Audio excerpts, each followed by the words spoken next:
fluke a week ago. I mean, they beat them. They beat them up front, the line of scrimmage. They wore them down. They made the big plays. And they've got to match that emotion now down on the road in a hot, humid environment in South Florida.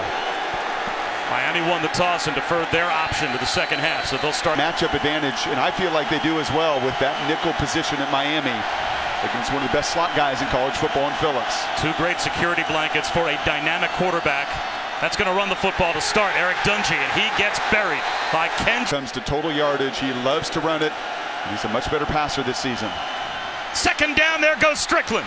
Dante Strickland with a first down and more. All the way out. Their defensive tackles, you get out of alignment, you get gashed up the middle. Miami loves to show different looks defensively every single play, whether that is a little line stunt or an alignment or a coverage. Tough to do against a tempo team. Dungy to throw for the first time, trying to extend the play.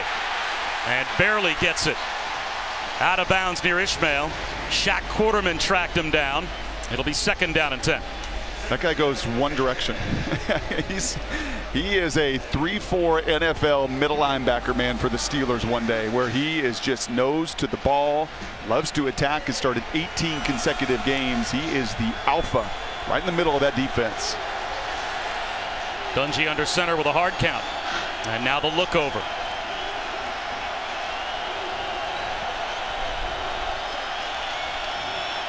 Four-man rush. And he's chased again. And has to dump it off again. Again, it's Shaq Quarterman trying to run him down. Third down and 10.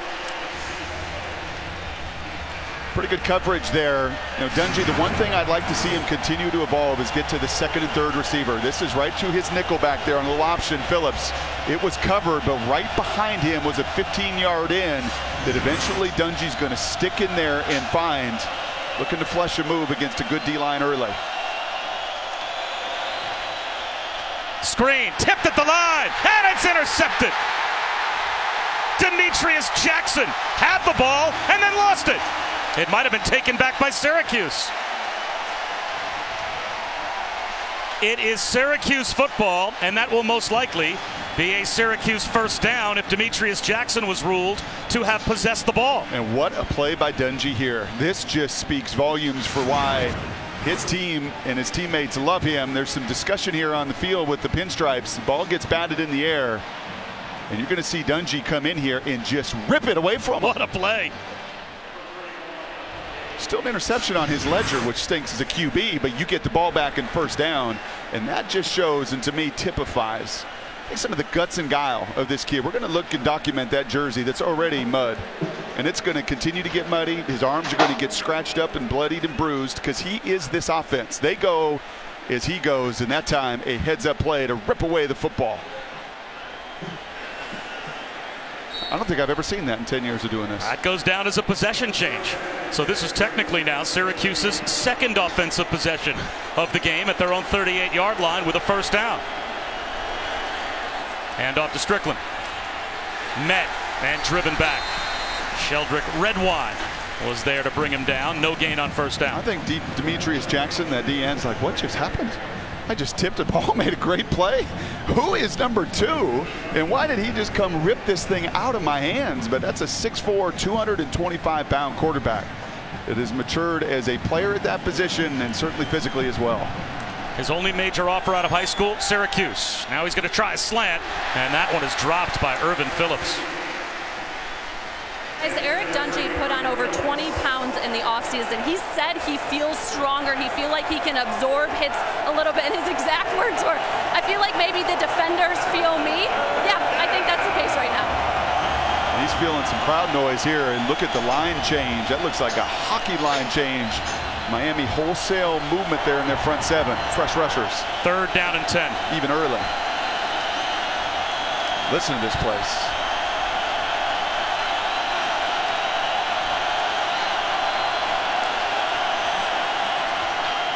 Dungy, high throw, and that one's almost intercepted. It was intended for Devin Butler, who lost his footing, and Michael Jackson had it right in his hands. And we're going to see this over the course of the day, and this field is going to get chewed up more and more, Bob. They put a lot of new sod in. It was torn up a week ago in the monsoon against Georgia Tech. It is thin. and I mean thin with some new sod, you're going to see players slip, and that's already 2 drops. One there from Phillips you very rarely see, and that was a drop pick from Jackson. Well, let's see how Sterling Hoffrichter, the punter, handles the bad footing. He'll kick it deep to Berrios. Rugby style kick, a line drive. Braxton Berrios with a quick fair catch call at the 25-yard line for Miami. Canes football when we return.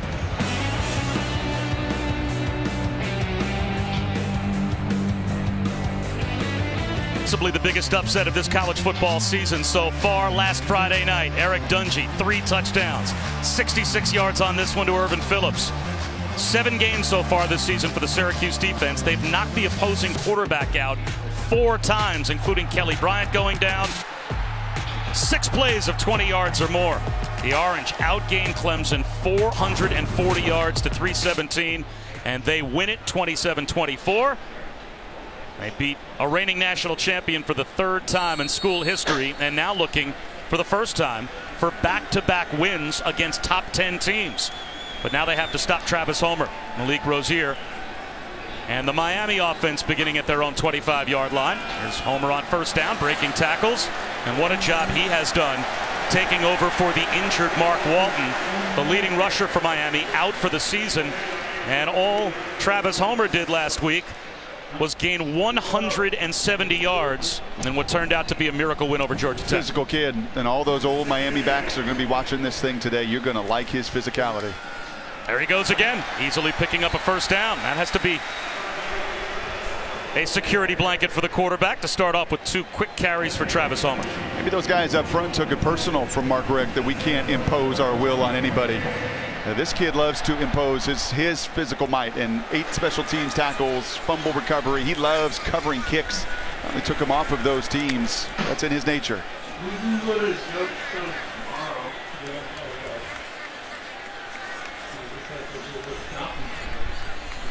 First throw for Rozier, and it's a strike.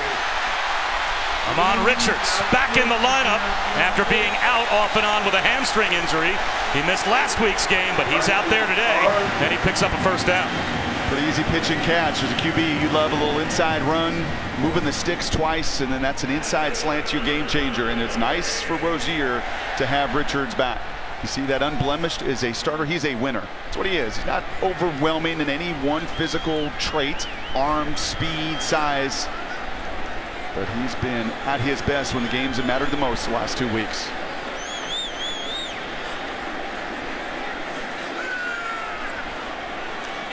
Rozier for a gain of 3, maybe 4, maybe more to Christopher Herndon. Fights his way for about 4.5 yards. And talking to Mark Richt yesterday, he told us, I can't tell you how many times I told myself I will never play this kid. And he told him that last year. He told Malik Rozier, I will never play you unless you do A, B, and C. Clean up your mechanics, make smarter decisions. He was part of a 4-way quarterback competition, and to his credit, this is what Mark Richt said, he knocked it out of the park and won the job and made a believer out of his head coach. And he's got a first down hook up again to Herndon. 12 more.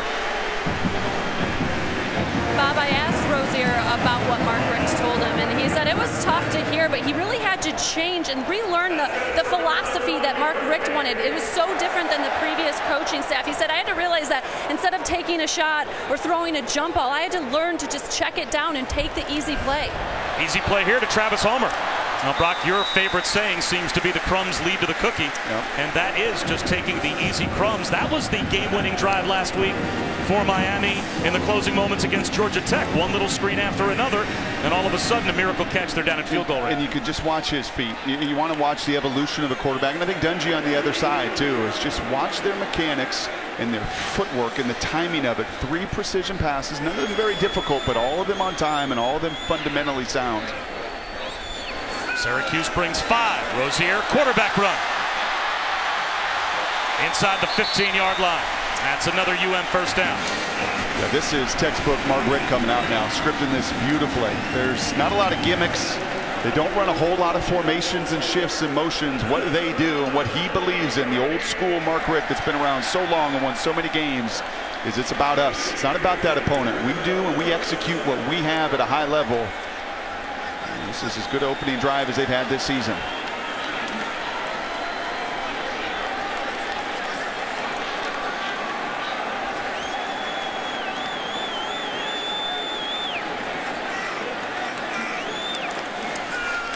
Swing pass to Christopher Herndon. The tight end rumbles inside the 10. They mark him out at the 6. That's a gain of 8 on first down. And one thing I love about the Hurricanes is the unique skill set with their positional guys outside on the perimeter. Wonderful blocking by Berrios right here. Those bubble screens are great on paper, but it takes everybody to go and execute them. That's unique skill sets. Homer up the middle. And he was able to carry all 240 pounds of Brandon Berry inside the 5 to the 3. It is first and goal for the Canes. And Langham's a big receiver, and Berrios is your just prototypical slot guy. And now you got a hammer inside, running between the tackles. Makes it very difficult for a defense to get into rhythm on their side. Zone read, up the middle goes Homer. Syracuse drives him back once he gets inside the 2. Paris Bennett led the charge. It'll be second down and goal. They'll mark the ball just outside the 1, looks like.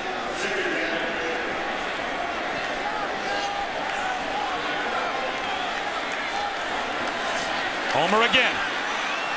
Can't move the pile. It'll be third down and goal at the 1. 3 sophomore linebackers that all played together as freshmen last year for Miami, balanced off by the experience at linebacker for this Syracuse team. They've got 3 seniors that anchor their defense. 12th play of the drive. Better cover the tight end here. Rozier to throw. There's the slant. It is caught. Amon Richards had it, and now they say incomplete. He couldn't hold on. Christopher Frederick got a hand in, and now it's fourth down and goal at the 1-yard line. And here comes the field goal group. Yeah, there's no doubt. This is a good job here by Frederick. That big tight end cleared the space out. That's why you put that tight end there. The entire middle of the field for Richards to find the hookup. He gets inside the defensive back, but credit Frederick there for not quitting. Kind of like the quarterback on the other side, right? Don't quit on the play. How about the decision to start the game with 3, or would you be going for it if you were Mark Richt? After I tried to run it twice from the 2-yard line and got nothing, I'm sorry, offensive line. You forced me into this decision. Michael Badgley. It's a chip shot.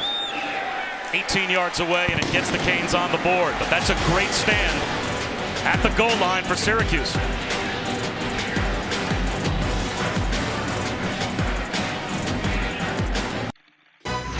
ESPN College Football is presented by PlayStation Vue. Watch the biggest moments in sports. Try it free today. And in part by Viewing, proud partner of the NCAA.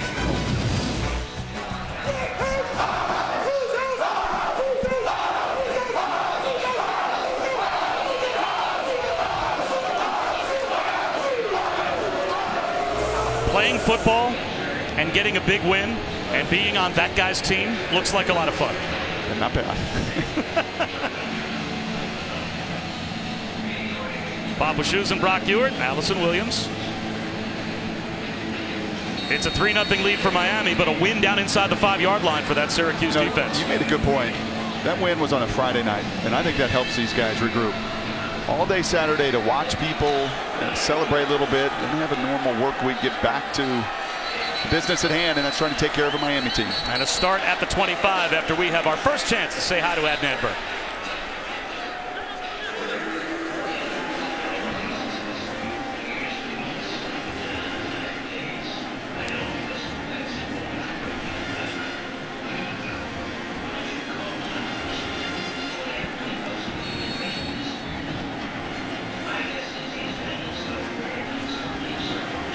Adnan and Brock, for that type of a result, I'm not sure that anyone is surprised that the number 10 team went on the road and won a hard-fought game.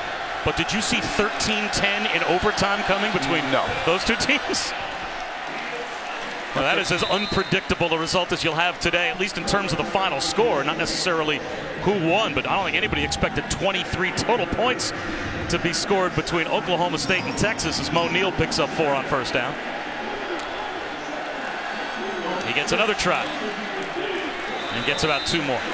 And you'll see Syracuse do this. That last possession, you know, a lot of 4 wide, getting that shotgun, a lot of empty stuff. And they'll vary possession by possession. First 2 snaps there, the big fellas, 2 tight end package coming in and out. Big third down here for Syracuse. Miami again, getting the fresh bodies on the field defensively. And a change of coverage. And now a timeout called by the Orange from their sideline. We'll step aside quickly and come back with a big third down after the Cuse timeout.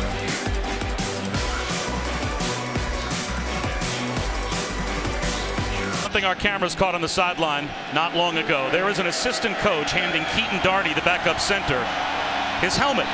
Keaton Darney apparently didn't know where his helmet was. The head coach caught him. That's the consequences that you suffer when you don't know where your helmet is on Dino Babers' sideline. That's good stuff. 3rd down and 4 after the timeout. Flag down. False start. Now it'll be 3rd down and 9.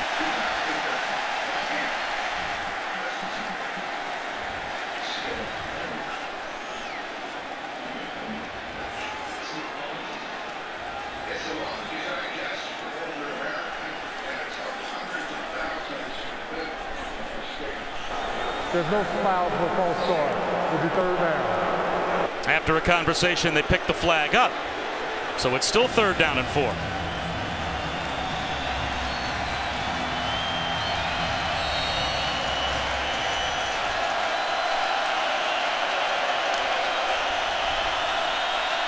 Dungy with a pump fake.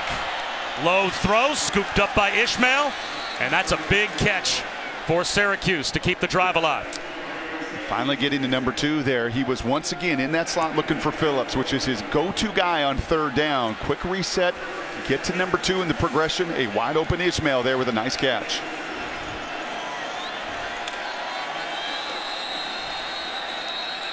Flags down all through the secondary. Too many players on the field, perhaps? Illegal substitution, defense, 12 players in formation, 5-yard penalty, 1st down. So 5 free yards for Syracuse.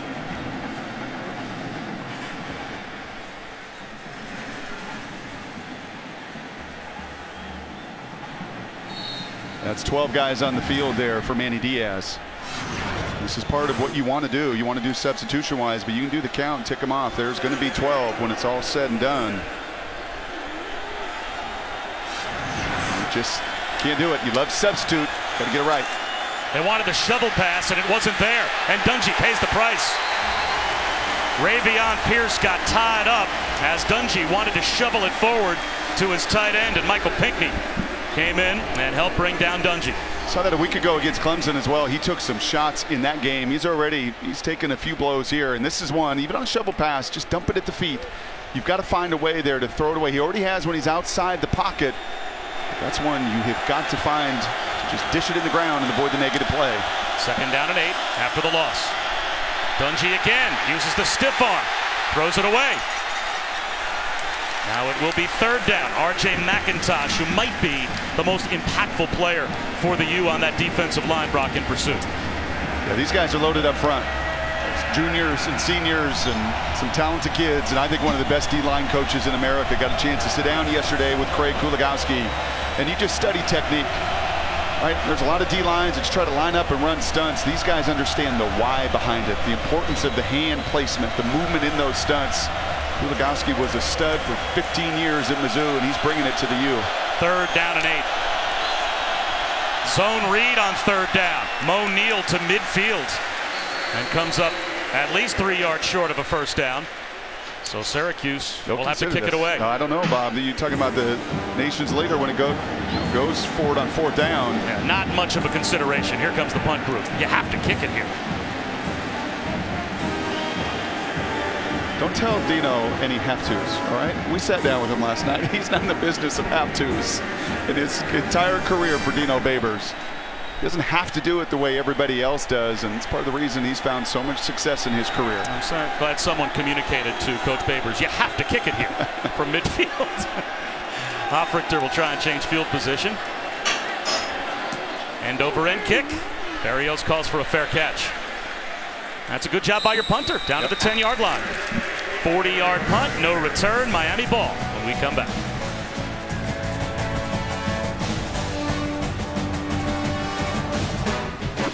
We're back with the Buick Drive recap. An impressive opening march for Miami, Brock, that only ended up resulting in a field goal. 13 plays with the field goal. 6 runs, 6 passes, spreading it out. I like the empty. The empty slows the defense down, lets the quarterback get into rhythm.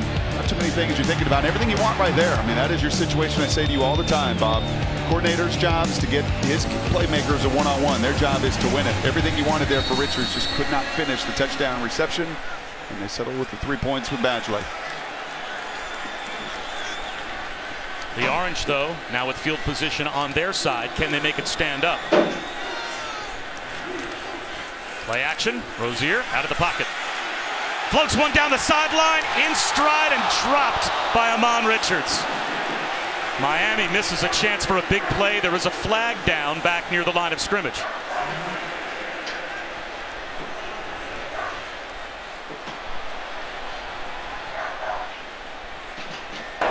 And that was a receiver downfield, offense number 52, 5-yard penalty, first down.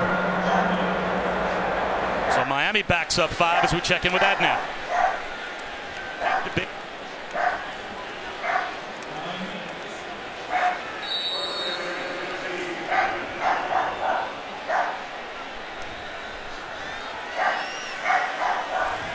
All right, Adnan, it's 3-0 Miami here. As Dino Babers decided to take the 5 yards rather than the down, so it's 1st and 15. Quarterback keeper. Malik Rozier only ran the ball 4 times in each of the first 2 games, but since then, the last 3 games for Miami, he has run the ball at least 11 times per game, so that's become a weapon for this offense they didn't have to start the season. Yeah, and he is willing, and it sure complements that zone read. And by the way, that lineman downfield, glad they're making that call. That was an obvious one on McDermott. Nothing he could do. That's a run-pass option. So that left tackle is just blocking down the field, but 7 yards down the field, an obvious call on first down.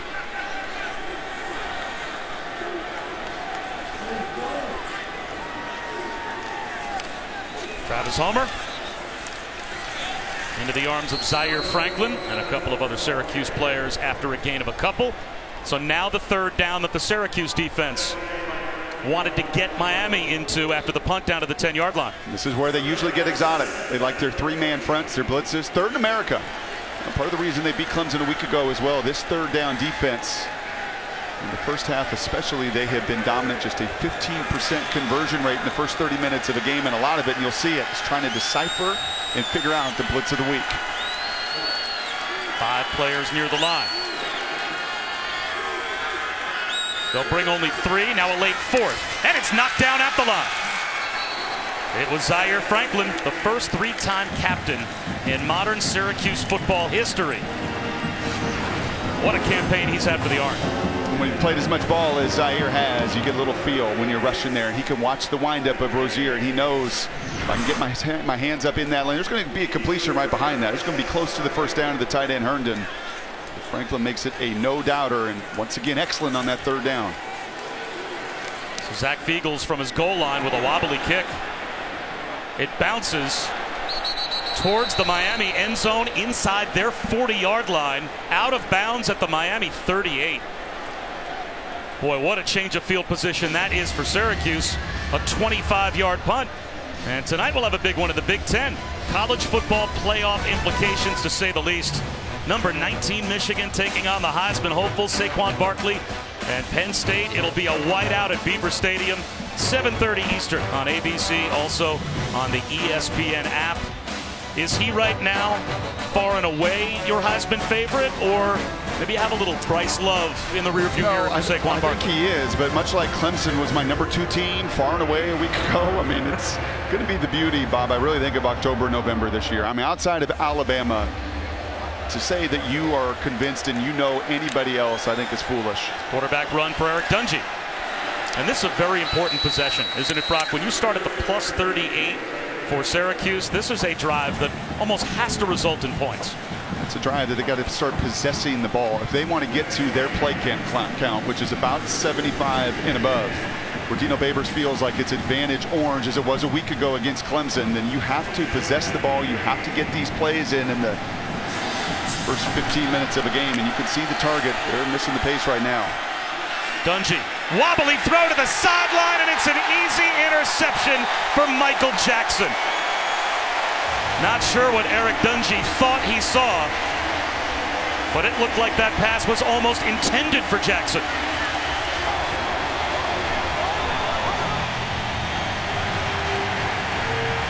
The turnover chain around the neck of Michael Jackson.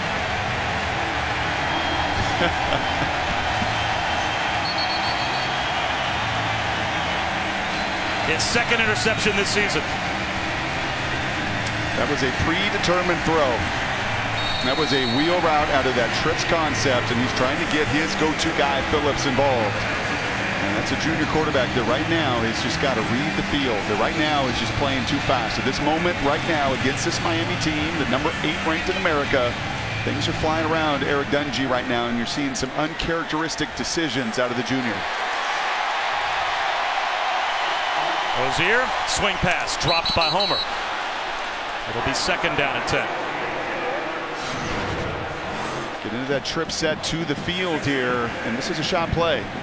Right, and that is a wheel route, but you're throwing right into zone coverage. Not only the underneath coverage over the top, but Jackson sees it in front of him the entire way. Defensive coordinator Manny Diaz wanted a way to reward his players for coming up with takeaways, and he needed it to represent Miami. What better than a Cuban link chain with the U charm? It's 2.5 kilos, made by AJ Machado, a famed jeweler here in South Florida, and as you can see, the guys absolutely love it. Rozier slips one through. Travis Homer almost got loose past the 40-yard line. A gain of 24 brought down by Paris Bennett. Man, is he ever strong. Pushing that pile, and that's one of the more physically gifted kids from Syracuse. Bennett is a senior linebacker, and he is right on top, and man, that is a powerful kid in Homer.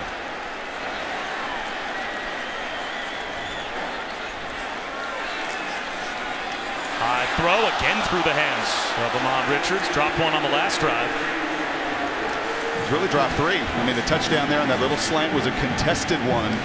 But you're talking about the guy that shattered Michael Irvin's records a year ago. Now, he's been banged up with a hamstring. He's been on and off the practice field. He's trying to get himself into that football shape and confidence. The deep one that would have come back on the man downfield, and in that skinny post, you got to make that play.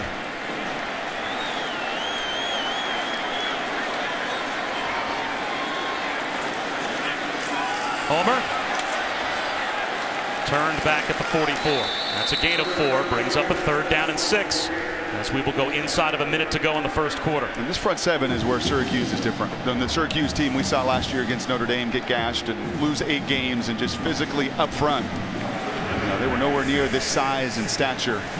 You see Slayton there, a couple JUCO defensive ends, your senior linebackers. They're good against the run. Miami goes empty on third down and 6. Only a 3-man rush. Rozier, blown coverage. Christopher Herndon takes advantage to the 21-yard line of Syracuse. Only a 3-man rush, and they totally lost track of Herndon. Yeah, this is a bust, and Herndon's a tight end, and the safety over the top here just loses him. Just eyes into the backfield, and look at the eye discipline or the lack thereof. He has got to stay out over the top. Don't expect the 240-pound tight end to run right by him, and he does just that. That's Evan Foster, the strong safety. That missed the coverage, first and 10. Rozier, quarterback draw. Slides inside the 15. That might take us down to the end of the first quarter, unless Miami hurries to get a snap off before the end of the quarter.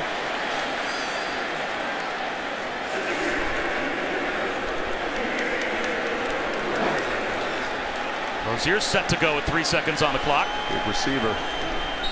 And that will end the quarter. Miami looking to stretch their lead when we return to start the second.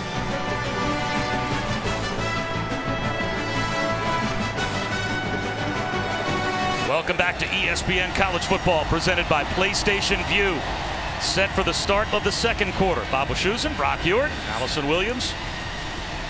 Hard Rock Stadium in Miami. Miami Gardens to be exact. The Canes, over 9 minutes they had the football in the first quarter. And they are in position in the red zone to start the second quarter, second down and 4.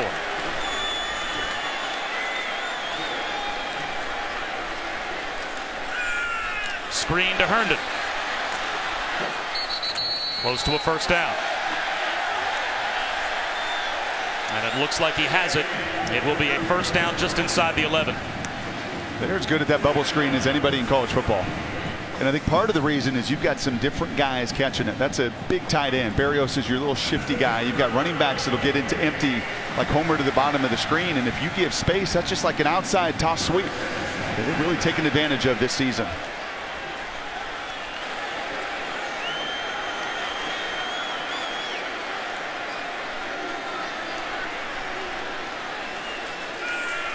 Rozier over the middle. Into the end zone goes Herndon. He's been the workhorse so far, and he's got a Miami touchdown. And we're talking eye discipline on this drive. We saw it with the safety on the big play, and that time it was the senior middle linebacker, Zaire Franklin, who just has his eyes into that backfield. And when you do that and you allow Herndon to cross your face, Mark Richt knows that is a simple game of pitch and catch. Herndon's a difference maker. I think both these teams have good tight ends. They have a shot to play at the next level. And Njoku got all the attention last year. Herndon started 13 games. Third leading receiver this year. That is a weapon for a young quarterback. It all started when Eric Dungy threw one down the sideline, and Michael Jackson, his second opportunity this season to wear that turnover chain over on the Hurricane sideline. Malik Rozier, touchdown pass number 13, extends it to a 10-point lead.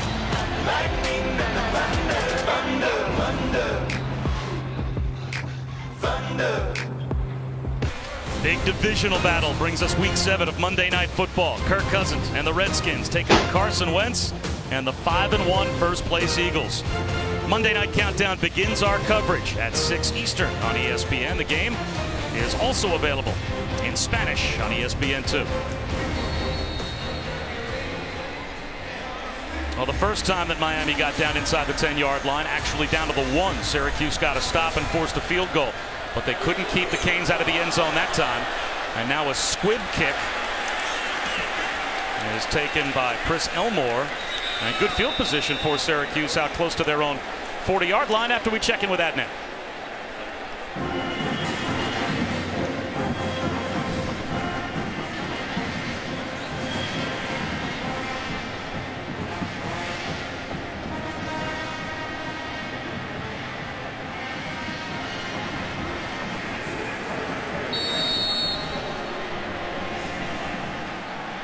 Boy, nightmare of a season continues for North Carolina. So many players injured, 1 win on the year. A handoff here to Dante Strickland. He picks up 2 yards. And Dante Strickland, when he was in 8th grade back in New Jersey, his dad lost his job. His family moved into a Best Western on Route 1 in New Jersey. And he lived in that Best Western along with 4 other siblings for the rest of high school. Syracuse offered him, and he couldn't fill out the forms because he didn't have a home address. But his dad, 3 years later, found work, and it's a whole different family situation now. On the slant, knocked away from Irvin Phillips. Good hands by the true freshman, Trajan Bandy. Yeah, that's a big-time play out of a true freshman. You're talking a senior, third-leading receiver in college football. Now, knew the thought process coming into this drive. You got a quarterback that's thrown a couple picks. You've got to settle him down. Early run, get back to your go-to guys. Just trying to throw a little pitch and catch slant. And indicative of that first quarter, Miami has just been a step ahead defensively. Eric Dungy with 2 interceptions and 1 completion on third down here. Lofts one down the sideline. May have thrown another pick. It is an interception by Jaquan Johnson. And they'll get the turnover chain out again.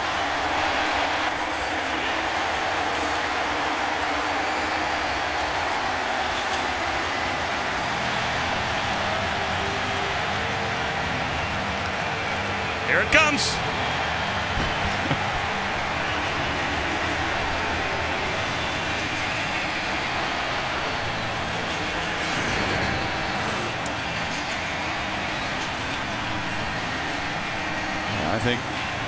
I think Johnson's hands are under this the entire way. I don't see any movement, and I see a third critical turnover here for the Cuse. And Eric Dungy right now is just not seeing it for Syracuse at all. So Malik Rozier back to work.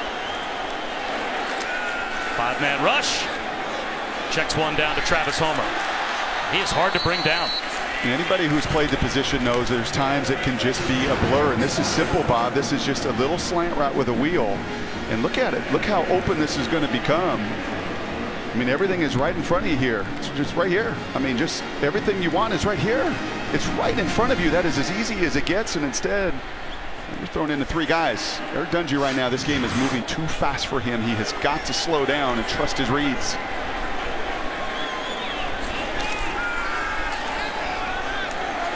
Braxton Berrios comes back, makes a man miss, spins to midfield. Another Canes first down. Yeah, and he wondered if this would be about Syracuse and their energy and their emotion. They spent so much a week ago against Clemson. So did Miami, though, in a last-second win in this building. This is not about emotion and energy. This is about execution, and it's pinpoint from Rozier, who is getting it going and distributing to everybody. And the Syracuse team and Dungy that is trying to force the issue instead of take what's there.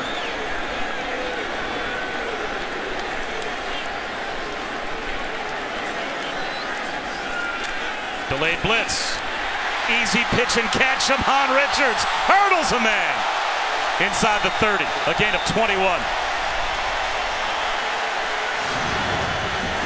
And Amon is saying, finally, a couple went through my hands. QB put it right in my belly, and that's why I'm a freak, man. That is why I shattered records last year. That is why I'm the guy that scares everybody on that other side, including Coach Ward, the D coordinator for Syracuse. He's been battling that hamstring, looked awfully good on that jump.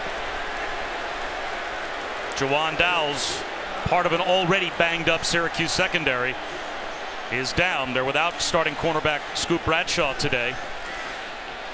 And so Dowles being looked at. This might be the only thing that slows down that Canes offense. They've got a 10-point lead. 3 minutes gone by in the second.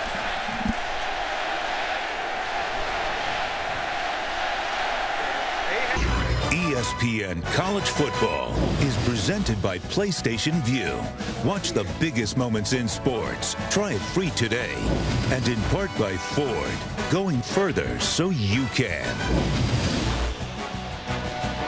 Now, if you're a young person today, you probably have no idea of the lineage of Syracuse football.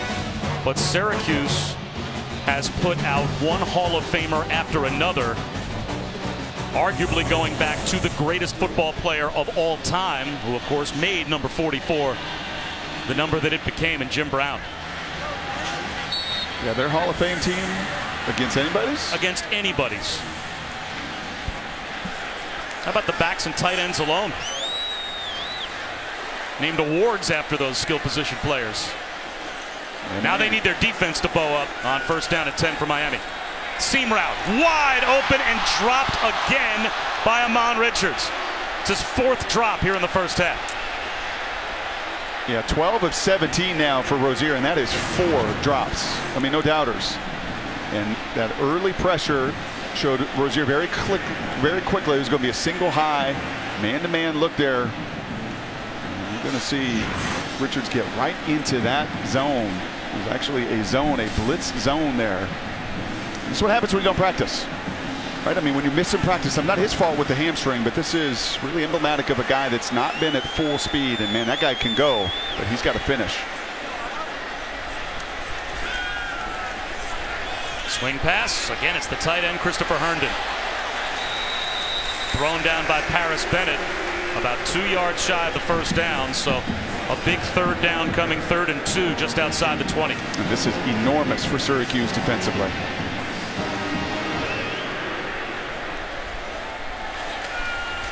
And they get the stop. The interior defensive line does the job, led by all 320 pounds of Caden Samuels. He gets some help from Chris Slayton as well. That is about 630 pounds of defensive tackle that just did the job for the Orange. And that was a have-to early in this game.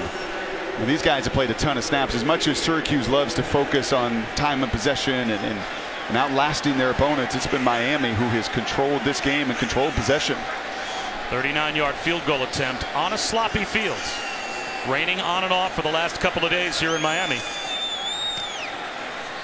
But Michael Badgley makes it look easy. He kicked one in the soup last week to win the game over Georgia Tech, and he's 2 for 2 today.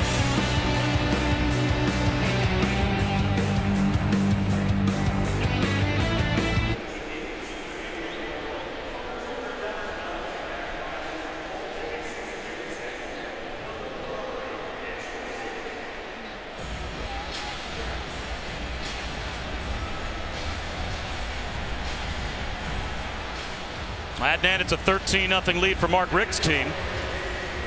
And Eric Dungy needs to have amnesia. Brock, not that you ever had a bad game. Oh, right. But was there ever a moment where the quarterback, you're sitting on the sideline by yourself knowing you have to flip it in the body of the game? Snap and clear, man. Through the back of the end zone. We had a chance to go behind the scenes into the film room with Craig Kuligowski, the D-line coach, with Brock yesterday. But why the one arm? Well, the first thing is when the guy fires off the line, we want to create a train wreck. We want to knock him back, right? So if I'm a C-gap player in this front, all right, I'm a C-gap player, so I really don't want to let the ball get run outside of me. So A, B, C. Right. Okay. So as I'm attacking here, if I put my outside arm on him and keep it there, you see how he's turned? Yep. And the ball will be able to bounce outside of him. So now he's trying to press the man off of him so that he has, the ability to get rid of him. And then I can also keep that left arm open to make a tackle. Dungy up the sideline, looks like a one-handed comeback grab for Ishmael. But Brock, sitting in that film room with Coach Cool yesterday and listening to you talk to him, there is so much technique that goes into each of these pass rushers and how they need to get to the quarterback. Everybody knows these techniques. We've gotten so accustomed to watching quarterbacks and wide receivers, and that is gorgeous. That is the body control, and that is why he's the nation's #1 leading receiver. Go routes and comebacks, but he's talking right here. Did he get pushed? Fields, an incomplete pass. The 3rd down. The previous play is under review. We're going to take a look and see if that foot was indeed out of bounds. Now, one of the officials on the far sideline also was without his hat. Correct. So I'm not sure if that official is saying that Ishmael went out of bounds and went out on his own accord. Let's take another look, see if he stepped out. Very close. It certainly looks like when he makes the catch, he's well in bounds, but did he step on the sideline first? Yeah. That's what they'll be looking at in the booth. But to your point right there, you're used to watching receivers and DBs win, right? You're used to watching all the mechanics in the backfield and the quarterback. And yesterday was a real lesson, I think, for all of us on our crew, how much detail goes in to the line of scrimmage. And those big guys up front in the hand placement, in the movement, and the one arm, and just the incredible amount of teaching that goes on every position on this field.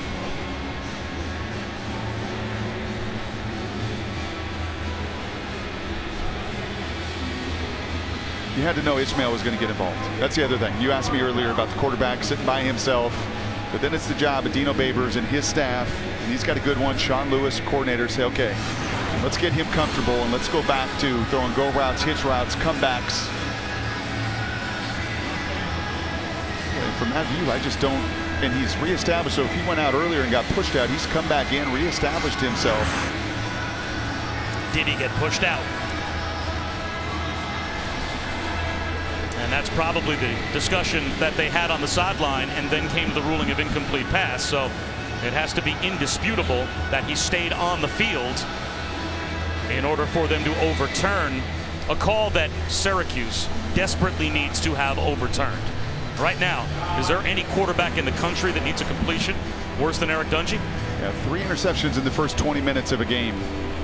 Now he ripped one of those away into a fumble and got it right back for his Syracuse team. But if they don't get to that target play count, if they don't get to 75 or so today, they're not going to win this game in this building. Here's the decision. That was not a quick review. The ruling on the field stands. The receiver was out of bounds, did not reestablish himself back inbound. That is an incomplete pass. The 3rd down. That's a tough one to take away for Dino Babers' team. Now it's 3rd down and 5. The field judge and those side judges right on it, man. They're just right in front of them, and they're seeing that in real-time speed. That was close, but that's what you got to do. If you're going to get back in this game, it's going to be number 8. You know that's how you beat Clemson a week ago. A couple touchdown for him, big plays to him. He's a difference maker and game changer, along with number 3 Phillips. And the slot to the near side left is Irvin Phillips, closest to the tackle box. Under pressure is Dungey. Outside the tackle box, he'll tuck it under. He'll try and run, and does it himself, and picks up the 1st down. And he is the leading rusher for a reason. I mean, if it is not there, if number 1 is not there, and that probably also is the conversation. Hey, just keep it simple, man. When things are flying around you, just get back to your fastball and change up. Little flip out to the flat. Ishmael picks up 7 yards. Malik Young tripped him up. And later on tonight, ABC 7:30, Saquon Barkley at Penn State, a whiteout at Beaver Stadium as they will take on Michigan. Of course, last season, Michigan was the team that kept Penn State out of the college football playoff. As Mo Neal's Submarines looking for a 1st down, and he's got it. And really, when you came down to the debate in that committee room last year, Brock, as Penn State won their division, gets to the Big Ten championship game, wins it. They didn't go to the college football playoff last year because of a lopsided loss to Michigan. As Chad Thomas is down, looks like he's holding that left shoulder.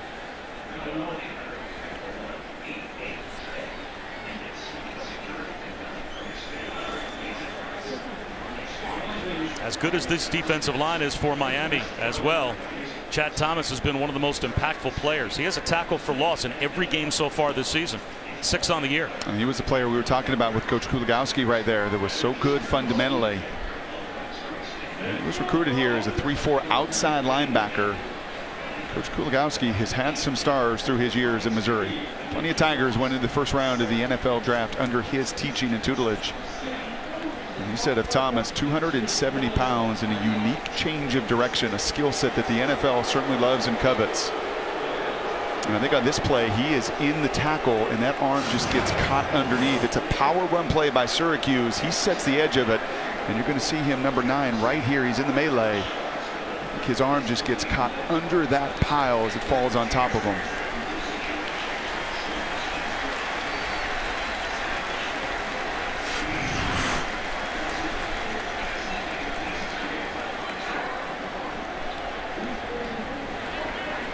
He had arguably his best game of the season last week against the triple option of Georgia Tech. Had a couple of big negative plays. A sack, 1.5 tackles for loss. And it is a nightmare to be a defensive lineman and play against the triple option and how Georgia Tech blocks it up. So now Trent Harris will replace Chad Thomas. You know what else is a nightmare? To be a quarterback and look at a D-line and look at Chad at 6'6", 270. Look at 2 D tackles that Kuligowski said are the best tandem that he has ever coached. And this defensive line is looking like their predecessors of the past, playing awfully well as well. Empty backfield with Mo Neal in motion. 4-man rush. Dungey pulls it down, throws it away. R.J. McIntosh all over him. He was outside the tackle box, but did he get the ball back to the line of scrimmage? Here's that inside line stunt. They ran this earlier, and they had a run go right between that stunt. Not this time. Once again, get in on those shoulders and edges. One of the things I think I really learned yesterday is surface area, even for big guys, man. Do not allow those linemen to target, a 300-pound frame. Get as skinny as you can. Excellent on the stunt there inside. Zone read. Into a pile goes Neal. It'll be 3rd down and 10. Demetrius Jackson right in the heart of that UM defense to make the stop. And a late flag thrown downfield. Plus we've got a player for Miami, Sheldrick Redwine, without his helmet on.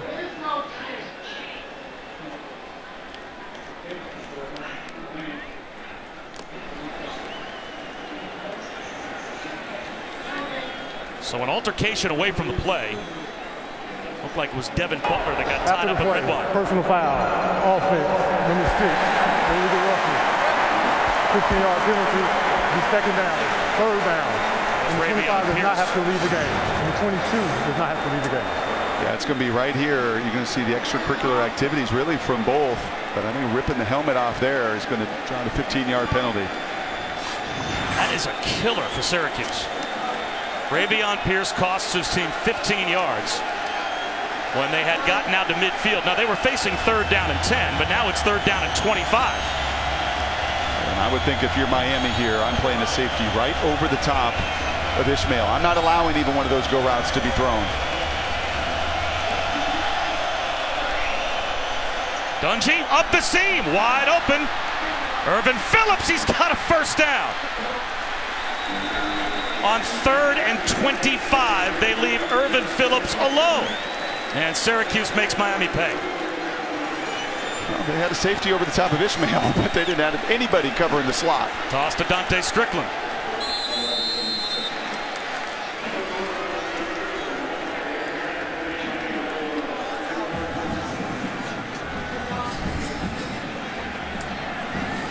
That could be a game changer for Syracuse. Now they need points.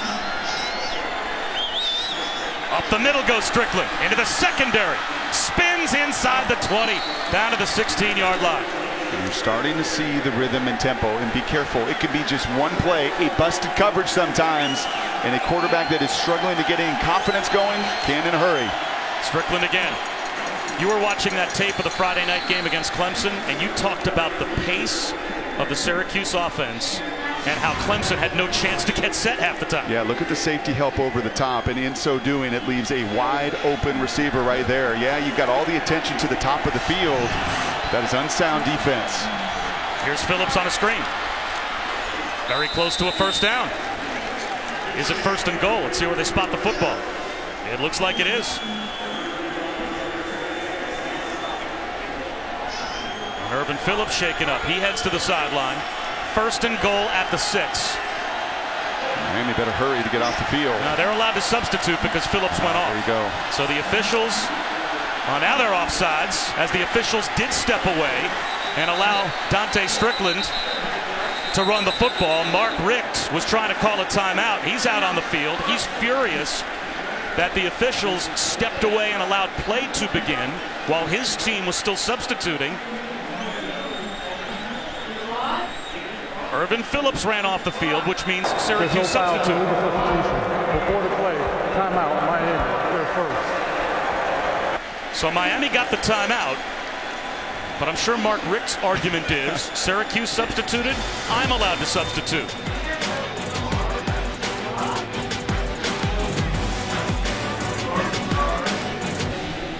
.6'3", 315. That's what Kendrick Norton is, a defensive tackle who tried to find his way of getting off the field, but he's going to be right in the middle here, and he's going to get down into his stance right here. You see the rest of the guys trying to get on and off the field, and then he realizes, oh, wait a second, I am part of this substitution plan, and thus Rick at the bottom runs onto the field to call the timeout. And he spent the entire timeout, did Mark Richt, trying to get an explanation from the officials of, hey, I'm trying to sub. Just because the guy's 315 takes him a little longer, doesn't he have every right to get off the field?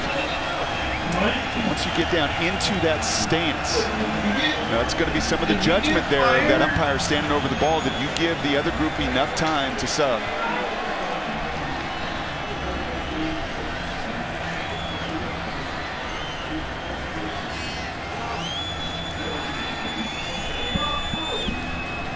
And we're having some issues with the referee's microphone, so he just made an announcement, and now he is on his way over to go to the replay booth for something. The entire time we were away during commercial, after the timeout was called by Miami, they didn't review anything. So now a review has been initiated after we were in break.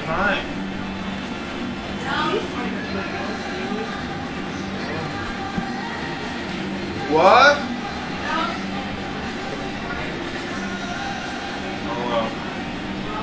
Oh well.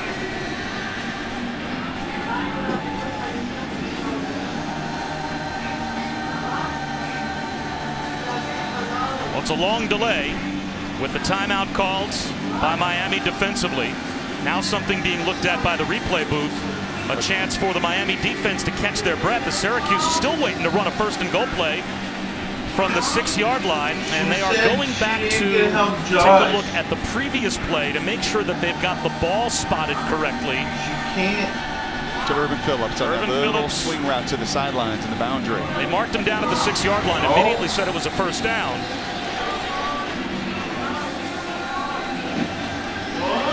Very close, it looks like, the ball to the 6-yard line when his knee goes down.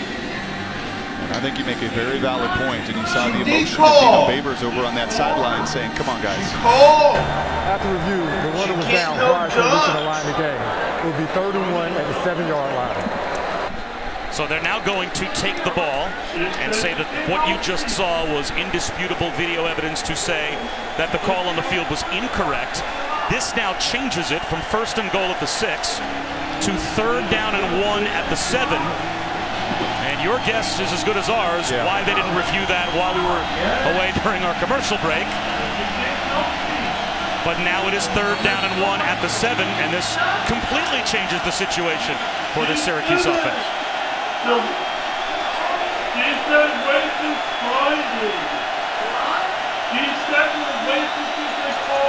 lot of pre-snap motion. Eric Dungy under center. Straight ahead handoff. Fighting his way to the 5-yard line is Dante Strickland. He's got the first down. And now it's 1st and goal inside the 6.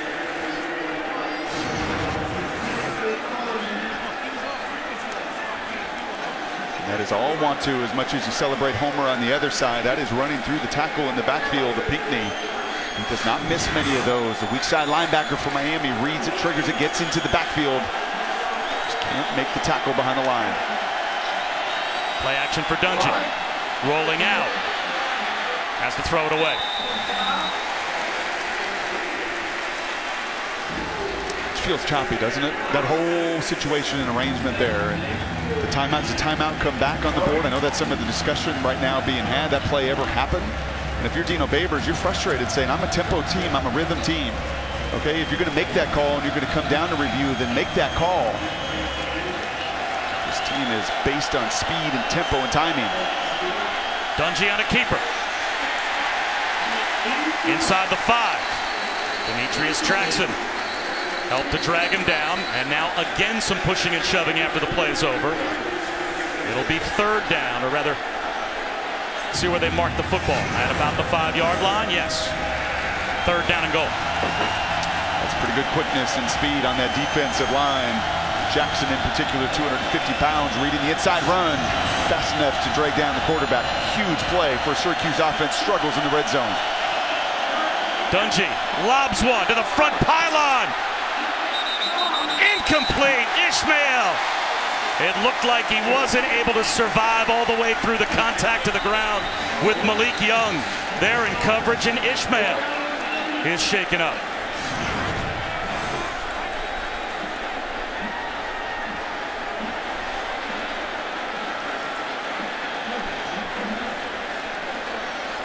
He had a chance to haul it in. He got a foot down, but you have to complete the process of the catch, and you have to survive that contact to the ground. Clearly the ball came out, so it will be 4th down and goal. And Syracuse, as things stand right now, they've got their offense on the field while Ishmael's being looked at. Looks like the field goal group is poised to run out and try and get 3. Let's see what Dino Babers decides to do, and how much of the decision is impacted by that guy not being on the field. We saw Frederick on the other side, the DB for Syracuse, very similar, same spot, end zone. It was a little slant route, and he fought to get his hand in there and rip the football away from Richards. Give some credit there to Malik Young, the corner there, doing the exact same thing on the nation's #1 wide receiver, fighting to the very end to rip the ball out. Let's head back to Adnan.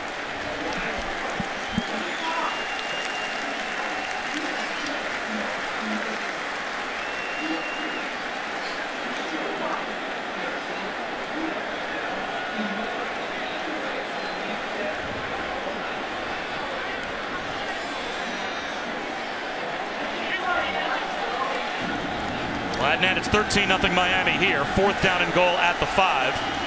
And Dino Babers predictably sends Cole Murphy out to try and get his team on the board. tough one for Syracuse to get into a goal-to-go situation and have to settle for 3. Murphy is 12 for 14 this season. This one from only 22 yards.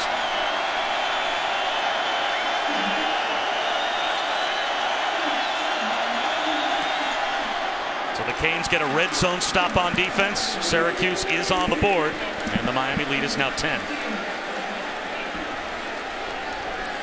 It's time for this afternoon's Aflac trivia question. Aflac! Now, we told you Syracuse had never beaten back-to-back top 10 opponents in a season, but they have beaten 2 top 10 opponents in the body of the same season. When's the last time it happened? The last time Syracuse defeated multiple AP top 10 opponents in the same year.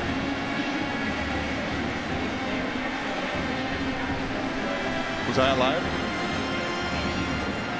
Probably not.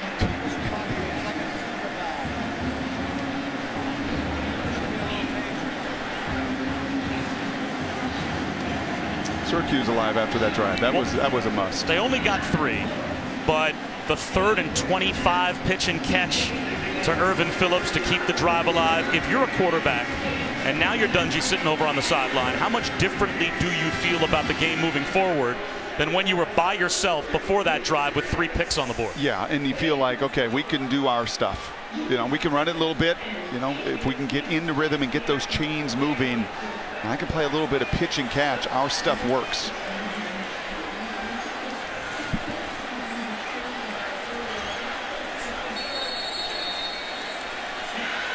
A couple of true freshmen back deep to receive the kick. This is Jeff Thomas deep in the end zone, so he will take a knee. Now, the ESPN app is a fan's best friend, and a great day to have the app. You can stream every ESPN and ABC college football game live at home or on the go. You'll get access to the scores, news, highlights all season long. Download the ESPN app to start streaming now. This kid's been sharp. I think the sharpest I've seen Rozier all season long, and Ishmael is working himself back into the locker room. Rozier has been pinpoint. His coaches asked him to slow down and really trust his fundamentals to play within the offense and the scheme, and he certainly has. And you can see right here, they gave that timeout back to Miami. That is the right call. So Miami now with their full complement of timeouts starting at their own 25.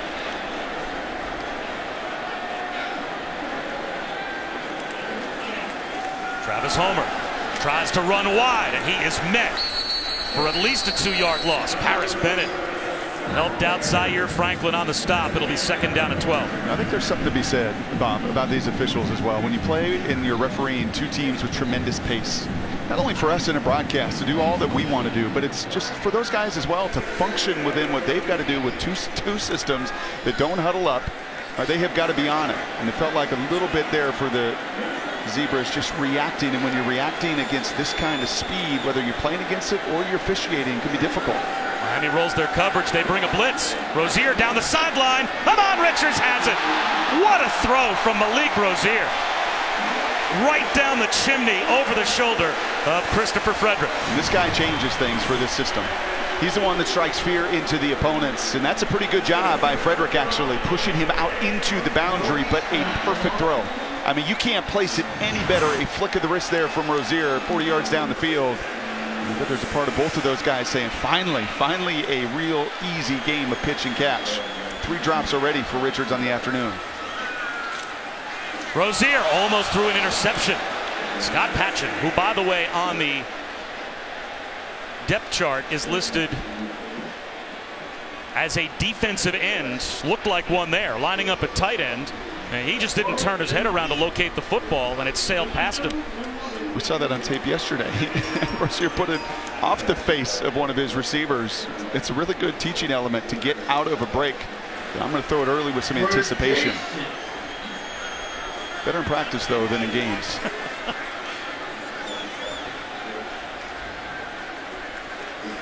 Five-man rush on 2nd down. Rozier on the slant through the hands of Darrell Langham. So now it's 3rd down and 10. Now you got a question here. If you're Syracuse defensively, you'd like to pressure, you like to get in your 3-down look, and you want to confuse Rozier here. You're going to see the execution pretty darn sharp today. And you're going to try to show him a few different looks of blitz pressure, try to confuse. They've also got a hard time in one-on-one coverage, as you also experience in this first half. And they're going to lay back and looks like just rush 3. So Rozier steps up in the pocket, and he'll take off and run. Now it's 4th down and 8. And you'd have to think Miami will be looking to kick it away here as Brandon Berry brings down Rozier, and here comes Zach Fiegels to try and pin Syracuse deep. That's excellent defense. That's a 3-man rush there, but it's Franklin who has the eyes into the backfield. I'll tell you what, Brian Ward, defensive coordinator, has done an excellent job. When you're coordinated defense with an offense like yours that plays at the pace they do, at the number of stops that he has, an excellent D coordinator.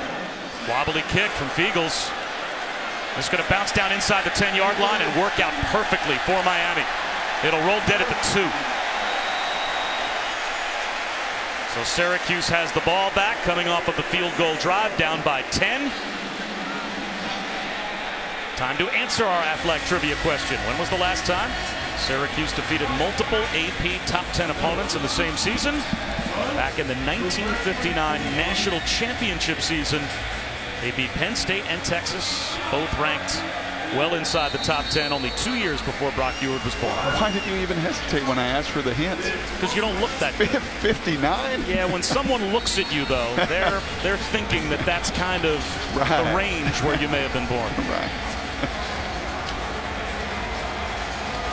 So 1st and 10 at the 2. You better pick up these line stunts. Dungy from the end zone. That looks like a diving catch for Irvin Phillips. Out to the 8-yard line. Bob, defensive end Chad Thomas back in the game. He had his shoulder kind of rolled up on, so they equipped him with a protective sleeve, and he is back out there. Tough young man. Short of the 10-yard line is Dante Strickland. So here's a big 3rd down for Syracuse as Joe Jackson made the stop for the Canes. This Syracuse offense last week moved the ball at will against Clemson's defense at home. Not the case so far here in the first half against the U.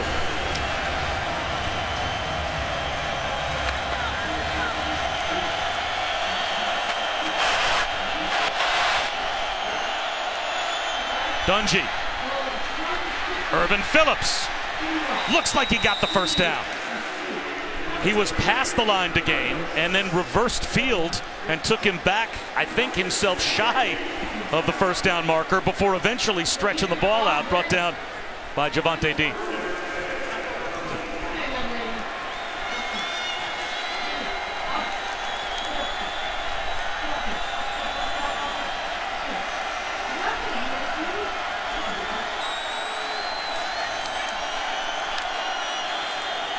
Quarterback draw. Dungy breaks a tackle and picks up about 1.5 yards. Miami defensive coordinator Manny Diaz says there are 3 plays they have to win on every play Syracuse runs. The first, the play between the plays, running and getting lined up. The second, Syracuse's call against their defensive call. The third, the play Dungy creates. And that time the pace Allison caught the Canes with too many guys on the field. That ball was knocked free. It looks like Miami was able to get a recovery. Sean Riley had it at the 20-yard line. It was knocked out. Miami has a fumble recovery, but I think they had too many men on the field. Michael Jackson has another takeaway if the play stands. Defense. 5-yard penalty. It'll be 2nd down. But it does not. Yeah, you're going to see all 12 here. They just could not get off the field. To Allison's point, this is the pre-snap mechanic here, and Syracuse caught him. And that's heads-up play by Dungy the entire way. He is watching that rotation. That's exactly what the coach was talking about. That pre-snap mechanic, you've got to get yourself lined up. I charted last week that Clemson game. In the second quarter, 25 plays by Syracuse, 11 of them Clemson did not have cleats in the ground and eyes up. That they're playing math, man. They're trying to count. We're going to get to this look. We're going to try to get to that look. And that pre-snap, that first component of it was a killer for 3 rather than a takeaway. Dungy wanted a screen and dirts the ball. There is some grace and latitude given there if there is indeed a receiver. That is a little bit of grace, which D linemen never like. That's, again, a tremendous influence in play by McIntosh. A flip out to the edge. Can Strickland make it happen? Flag down. Quarterback keeper for Dungy. Hurdles a man and spins for about 4. But he's getting smarter about knowing when to get on the ground, isn't he? He is, and he's also added 20 pounds of some strength this offseason. Big part of it, too. Strickland, it'll be 3rd down. You know, for Lake Ridge High School out in Oregon. Linebacker mentality. Dungy, one-on-one down the sideline. Intercepted! The underthrown, and Jackson making some plays today. Malik Rozier throws one out in the flat, well read, as Travis Homer made the catch and ended up. That it does not affect you as a passer. I can't be convinced of that. I think it plays a role. I think you get a little bit tired. I think you get a little bit fatigued. I think your fundamentals can fall and drop off no matter what kind of condition you're in. But you take a beating, you run so much, and that one woefully short on the interception. Rozier on 2nd down and long. He's looking for the home run ball for Braxton Berrios. And overthrows everyone. And now played a fantastic half. But you do get the ball to begin the 2nd frame as well. They're going to throw it on 3rd and 13. Rozier, a conservative throw, as Herndon's going to try to run for the 1st down, and he gets gang tackled at the 34. Now today, their DBs have not. And +9 now on the season for that crew, where those turnovers, takeaways, such a vital component. Manny Diaz told us they wanted to bring some swag back and come up with something that really was as quintessential Miami and quintessential the U. 9 different players have now earned the right to put the turnover chain on. Eagles with by far his best punt of the 1st half. Riley, a fair catch inside his own cuse. They can go like lightning. But the last thing they want is to turn it over again and give Miami a chance to score points before halftime. Trying to get a little feel for the look here. A single safety, some possible shots down the field. Dungy looking downfield. He's sacked inside the 5 at the 2. Michael Pinckney brings him down. And now Mark Richt should use a timeout. Yep. Now you put the pressure on Syracuse, a shotgun team, to take a snap in the end zone, and that's exactly. This is where you have got to be smart now, with Miami only having 1 timeout left. And now you just end the half. Quarterback sneak it forward. We called Notre Dame, North Carolina a couple of weeks ago. This was the exact situation that North Carolina was in and didn't quarterback sneak the ball, and it cost them a safety. And with only 1 timeout left, and Miami can call that 1st half. You played tremendous ball this season. You played one of your best games against Clemson a week ago. You know you could do better than this. But you're going to have to start anew in the 2nd frame. Therefore, it is the end of the half. So that turns into a review that could not have been less necessary, and it is now indeed halftime as we go back to the studio. You know what's necessary? To hear from Adnan, Joey, and Jesse.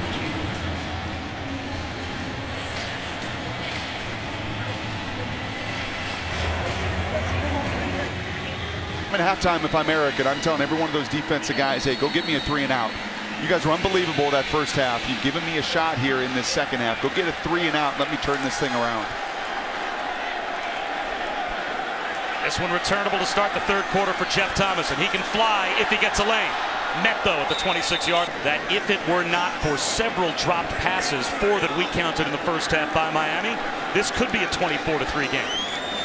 The only thing that slowed down the U in the 1st half at times were themselves, and they'll start the 2nd half on the ground. A keeper run game. I think that will be the story for the Hurricanes in the 2nd half of the season.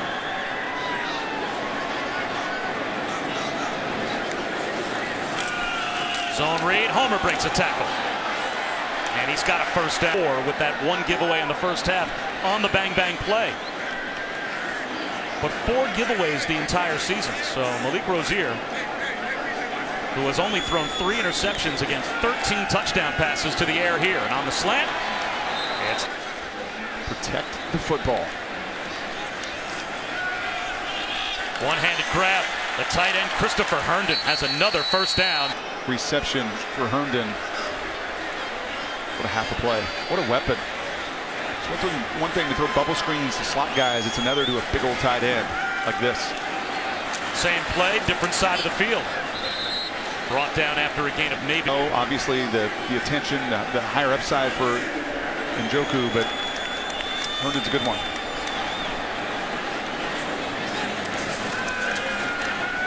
Rush comes through. Rozier hit as he throws. Hoists it down the sideline, and Berrios laid. Berrios does extend, but that's a play the senior can and will make.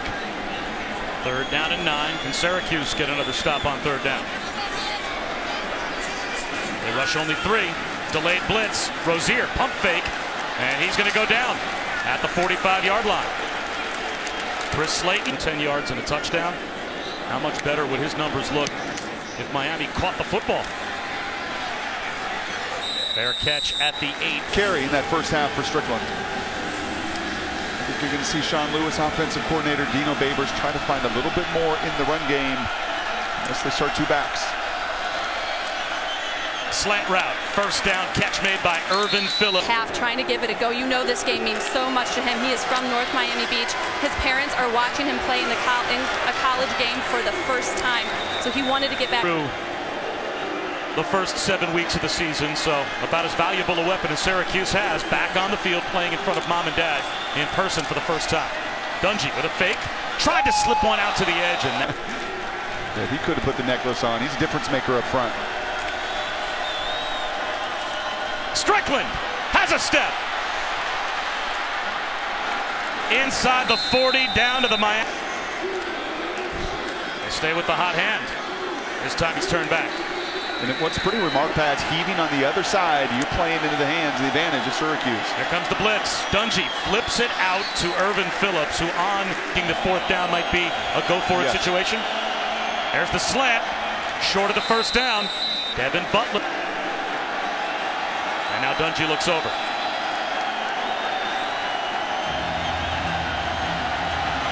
And it's Mo Neal, the running back, that's up to the offensive line to bark out signals. Neal on the carry. He's got it. One word to get to their run game, and man, do they move people. Neal on the toss. Gets to the edge. He's got 5 more. Team periods on Wednesday. Cranking out that many number of plays to run at the tempo and the pace they want to. Dungy, rhythm slant, and it's broken up at the line by Redwine. Ishmael and Phillips. Ishmael and Phillips. Those are the difference makers in these situations. Looking for Ishmael down the sideline. Out of bounds. Malik Young, perfect cut. Stay inbounds there. You think he would have gotten a flag? Possibly. That was very poor. The initial route advantage DB. 40 yards away for Cole Murphy to try and make it a 1-possession game.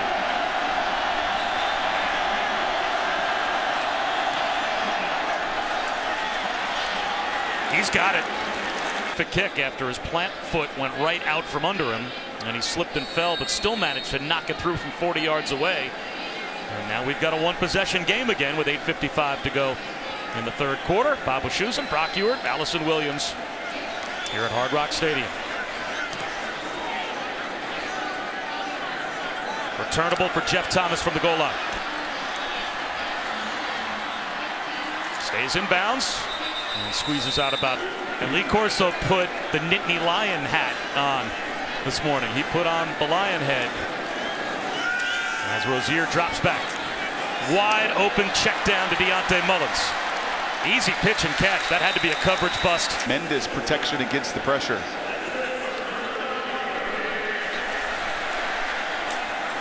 Keeper for Rozier. And he has 7 more yards. Times today. This is where they have got to finish these drives. Now it's Travis Homer. And what a job Travis Homer again has done since taking over from Mark. He had a quote in one of the local newspapers back in August saying, who knows when their numbers will be called. They have to be ready. Well, Homer ready when he got his chance. 3rd down, quarterback draw. Rozier has the 1st down. Knew right where the stick is a struggle, and when you've got a quarterback that can make everything around him easier by scrambling for 1st downs, you see those percentages go way up. Here comes the blitz. Up the seam, incomplete.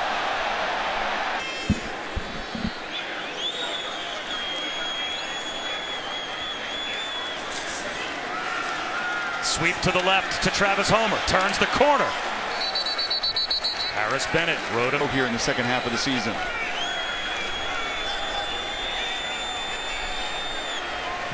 Pressure look. They'll try and run at that pressure with Homer, and he gets stacked up. He lost a yard. So once again, DJ Dallas was there to down it for the U. Syracuse backed up, down by 7. The talent that came through this program from the 80s through the 90s, the early to mid 2000s, basically the entire first round of the draft year after year. At least that's the way it felt as Eric Dungey starts from him. Prep, the ESPNU documentary, The U, parts 1 and 2, he says it gives him that extra motivation and why each week. Well, the extra motivation right there. But on line stunts, he comes around. What a nightmare for a QB to look at. This will never be the Orange Bowl. This will never have the feel of what those Canes games used to have the feel of. But Dungey on a quarterback keeper with the crowd right in his ear gets loose. And he's got a first down out to the 20-yard line, picking up 18. What a huge play for the Orange. What a tremendous block by Dante Strickland there in a one-on-one situation on those linebackers that Allison was referencing. That time running back giving the quarterback an opportunity to get out of the end zone. Dungey, little shoulder fake, incomplete for Phillips. I know what you're saying. It's a whole lot louder here than it's been the last 5 years. No doubt. I mean, if you're looking for some type of reasonable facsimile of the home field advantage that the Canes used to have in the old Orange Bowl, this crowd is doing its best, but it's tough. This is a long way away from campus. So the logistics not on their side for home games. Dungey, quick slant. Ishmael. And let's see if they give him the first down. They will not. About a yard shy. So it brings up another third down. And Dungey gets up with a limp.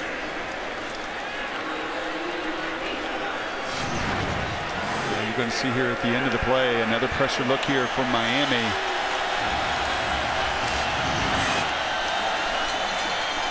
That's a first down run.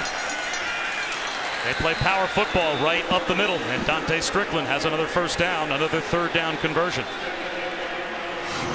How mobile is Dungey right now? Yeah, that's going to be a good question. It almost looks like he's grabbing that hamstring right above his knee. Worth watching. Play action, up the seam, pulling it down as Ishmael lost the football. Is that going to be ruled an incompletion or a catch and a fumble? And the official on the far side says incomplete pass. Ooh, and this is close.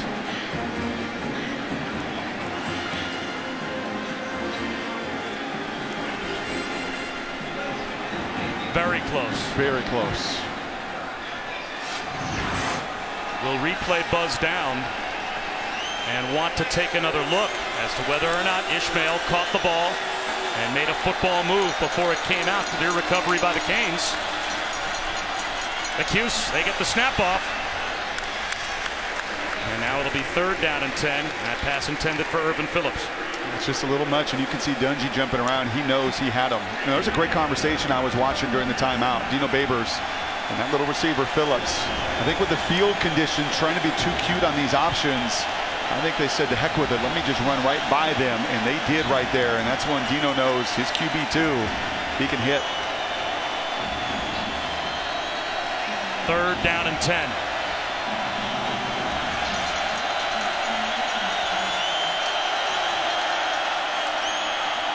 And they go right up the middle with a run play, trying to catch the Canes defense by surprise, and it did not work. Shaq Quarterman, Darian Owens right there to make the stop on Mo Neal.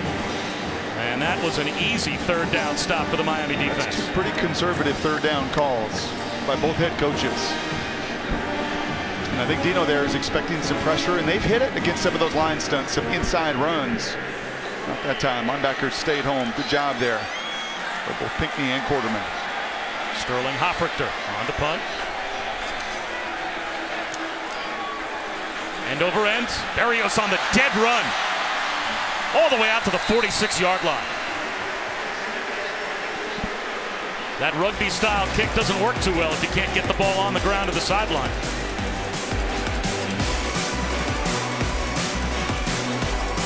Take a look at this week's college football rankings brought to you by Chick-fil-A. And Brock, last week against unranked teams, 3 teams in the top 10 lost. Right now, OU is in danger.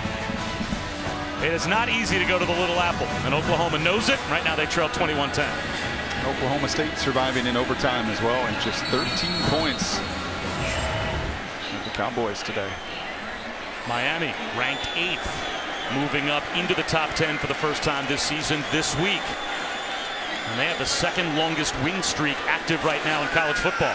Rozier back to throw, and he's going to loft one to the sideline. So it is going to be 2nd down and 10. Only South Florida with an 11-game win streak, a longer current win streak than the Canes, as their 10-game win streak stretches back to last season.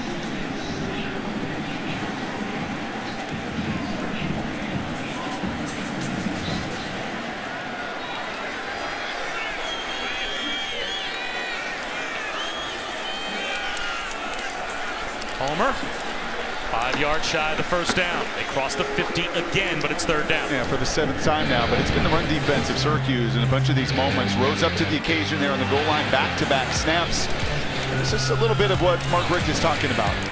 Imposing your will, the ability to just line up with your top 10 team or a national title contender team. You have got to be willing when you want to run it, especially against numbers, and they have not been able to do that against the Cuse today.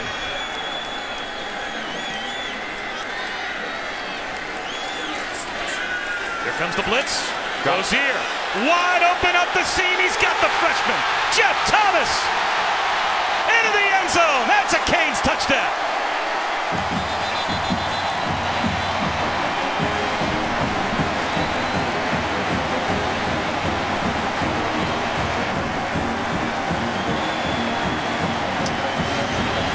Number 1 recruit in this class can flat out fly, and you were just wondering when was going to be the opportunity, and it was right there. It was right at the beginning. Look at the first step. Look at the release. Look at the acceleration as he runs right by Syracuse. This kid is unique. We saw it on tape yesterday. You watched it in warm-ups. There is just something different between 4-4 guys and 4-6 guys. And it's that initial acceleration there. No chance for Devin M. Butler, the nickelback, as he's beaten clean off the line. They're going to review the touchdown just to make sure his knee was not down before he got the ball across. But this should be a 1 replay look. He is clearly across the goal line before his knee comes down. The ball comes out, of course, but that's after he's already broken the plane and hit the ground. So this, to me, Brock, looks like a pretty clear-cut touchdown. And you know what? Good on you, Rozier.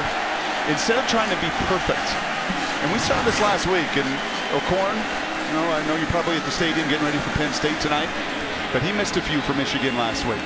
And when you've got a guy open and you've got somebody 5 yards behind the defense, it's not time to throw a perfect ball and try to lead him. It is put it on him. Especially with his jets. He's going to still be able to slow down, accelerate, and find himself in the end zone. After review, the ruling on the field is confirmed. It's touchdown.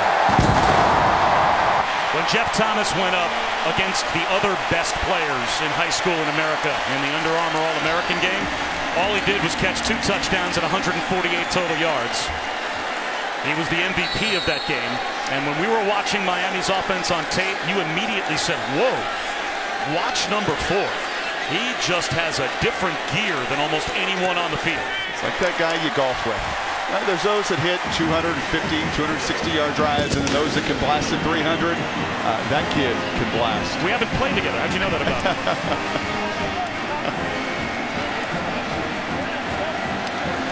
Sunday NFL Countdown comes to you at 10 a.m. Rex Ryan, Charles Woodson, Matt Hasselbeck, Randy Moss, Mort Shefty, Samantha Ponder. Tomorrow morning, I'll have all the late-breaking news. Patriots and Falcons get set for a Super Bowl rematch. Tom Brady and Matt Ryan sitting down for an inside look at the biggest comeback in Super Bowl history. Must have been pleasant for Matt. Plus, Randy Moss ranks the best catches from this weekend's college football action, and you got Mossed. Countdown streaming live on the ESPN app tomorrow morning at 10 Eastern. On this very field tomorrow, Dolphins will host the Jets. Knuckleball kick. And this could scoot out of bounds, and it will. So good field position for Syracuse, but down by 2 scores again. Free kick out of bounds. Kicking team. The ball will be placed at the 35-yard line. First down. Let's go back to Adnan.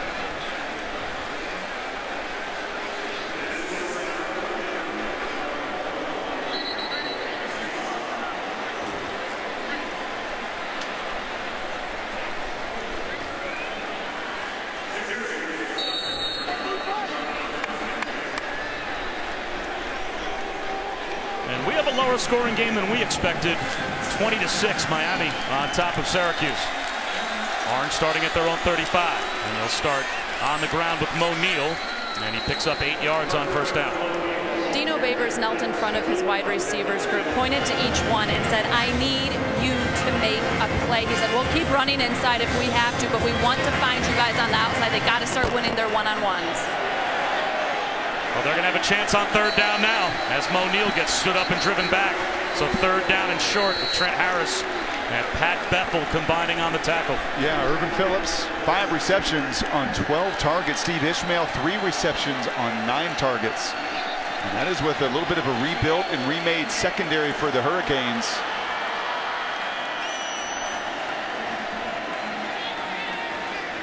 One of those guys in the secondary, the true freshman Bandy, finds himself down. Yeah, I think if you told D coordinator Manny Diaz yesterday that 3-9 and 5-12, you like those numbers? You take those numbers for your secondary, and he would sign up for that every day of the week. Trajan Bandy, the true freshman, he plays, but forced into a much larger role today without D. Delaney. So this is the second corner that Miami might be without. Maybe it's a cramping issue. It seems like that might be the story as he is walking off the field. And there's the defensive coordinator, Manny Diaz, who made a homecoming, of course, when he got the job last season. His grandparents fled Cuba to Miami. His dad worked his way through law school. His mom raised the family right here in South Florida. His parents split when he was a child, so when he got the job last year, he actually moved in with his dad for the first time. He had never lived with his father. Called him up and said, Dad, I need a couch to crash on. I just got hired by UM. And he spent 5 months living with his father. Third down and 2. Jet sweep. No, it's a keeper. What a job by Eric Dungy. What a fake. And he's all the way down to the 30-yard line. Bad knee and all. Yeah, that hamstring or that knee or whatever he was holding behind his leg on that previous possession. You're right, that's called riding the fake, riding that jet sweep. All eyes went to the sweep. He took it. Pump fake. And now has to throw it away.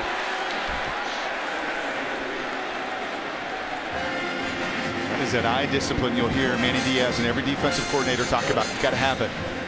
There you saw a little bit of losing focus at the second level of that Miami defense for a rare occasion today. Here is a situation. This is what the head coach was talking to his receivers about as Allison reported. These are the moments where you have got to win on your slant. You have got to win on your fade. You are going to get some one-on-one coverage. You have got to go out and beat it.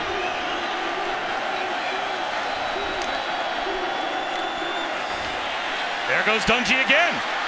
Jumps into a tackler. And he's inside the 15. It goes in the rule book as a penalty to hurdle. Not anymore. Out on the edge, Mo Neal walks into the end zone. Syracuse responds. That's an Orange touchdown. Dungy may be struggling throwing the ball. More interceptions than he's ever been used to in his career. But got the poise and the patience and the discipline there to continue to do the little things right to help his offense. First time he'll ever have any time in his system. With every stop he's been, a guy in his system for 3 years. And he had Jimmy Garoppolo to start off his head coaching career. From a yard deep, Jeff Thomas brings it out. Flag down. And he is knocked out. And last week, this field was a complete mess as they played in a driving rainstorm against Georgia Tech for a good portion of that Canes win. Miami backed up now. But they start off the drive with a play. It had been just like this. One possession, darn close to it, into the fourth quarter kind of games, and who's got the wherewithal to win it? Third down once again coming for Miami. It'll be. They have come close since against Miami, but have not won since then. And I think they're going to take this. Richt is down on the sidelines. That last play, a little bit indicative here of why this is close. Second down and 5. Second, you're just not getting much in your run game. And credit to Zaire Franklin, the rest of that front seven for Syracuse defensively that have kept this a one-score game. They're undefeated in their 8th America because of what they've done in these final 15 minutes. Well, they came from 24-16 down last week in the fourth quarter to win. Third down play to start the fourth quarter this week. Fumbled snap. Rozier maintains his composure. Takes a shot down the field. Through the hands of Richards, but a flag comes out.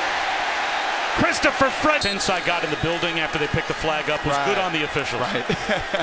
Right there with you, Brock Ewart. So now Zach Fiegels to kick from inside his own 10-yard line. A chance for Syracuse to get field position back. Fair catch called for at the 45 of the end zone. I didn't think we were going to see a hurdle better than Eric Dungy's today. We just saw one. Here is Dungy back to work. Quarterback keeper and a gain of 3. If that throwing hand is compromised, will they start to get Zach Mahoney up on the sideline and warm him up? There goes Dungy. Quickly to throw. Wide receiver screen. Irvin Phillips. Now check that. Devin Butler. Ways in the first 30 minutes of this game. This is where Dino Babersfield's advantage Syracuse. Toss to Strickland. Runs a man over. Which football new in Alabama. And look what plays 75 to 99 against Clemson look like. Play action for Dungy. Under pressure. Extending the play. Needs help from someone. And instead he'll do it himself. Down the sideline, close to a first down. Most gassed when he did 2-minute drills, and they don't get gassed. Flag down as Syracuse went up to quarterback sneak on 3rd down and short after down. Instead it's 3rd down and a long 5. 5-man rush over the middle. Ishmael's got it. First down, Syracuse.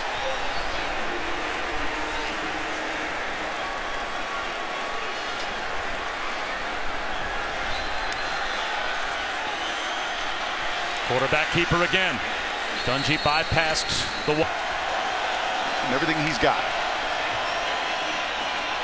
Phillips, jet sweep, breaks a tackle. Out of bounds, close to the 10-yard line. Extra team right now, like the exact effect they were hoping that play count would have, it's having. Low snap. Dungy, broken play, and he's going to lose yardage. Back inside the 15-yard line. Demetrius Jackson made the stop.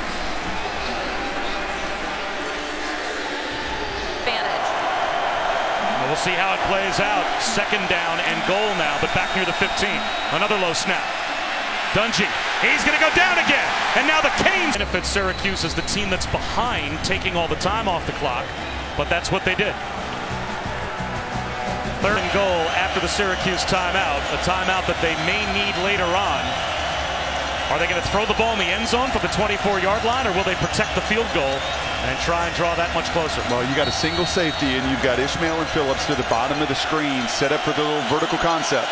Backwards pass. Irvin Phillips throws it back to Dungy. He's got it, and he's going to go down. And they'll lose some yards on the trick play or field goal.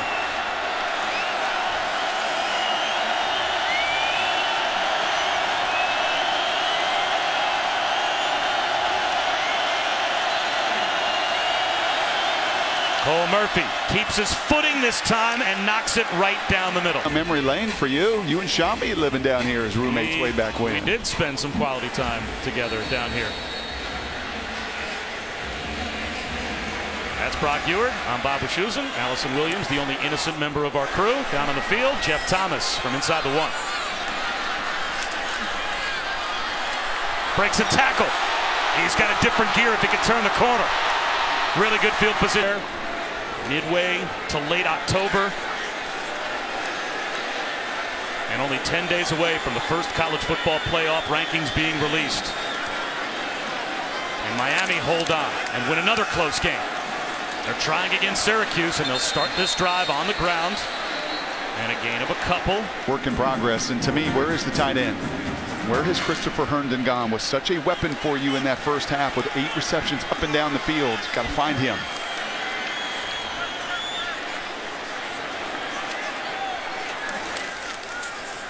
Rozier makes a man miss in the backfield.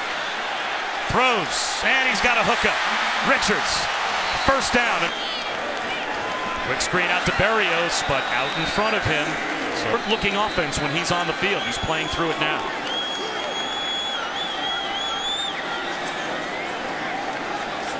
Three-man rush on 2nd down. Screen, but Syracuse was waiting for it. Right into 8 men dropping back in coverage. The screen to Richards. Christopher Frederick brought him down. It'll be 3rd down and long.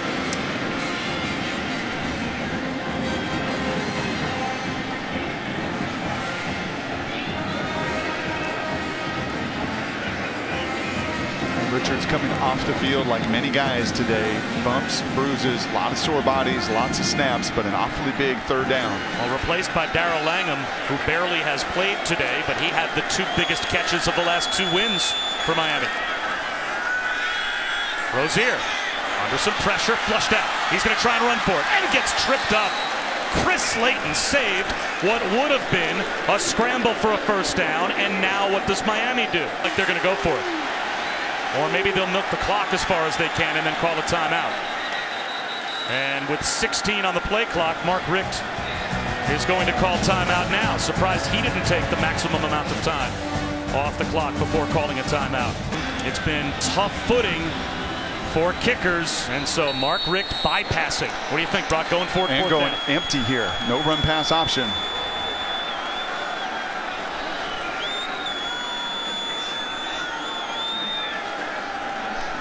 They just be trying to draw him offside. Nope. They'll snap it. Here comes a blitz. Rozier over the middle. Is the catch made? The officials say no. Darrell Langham couldn't haul it in before it hit the ground.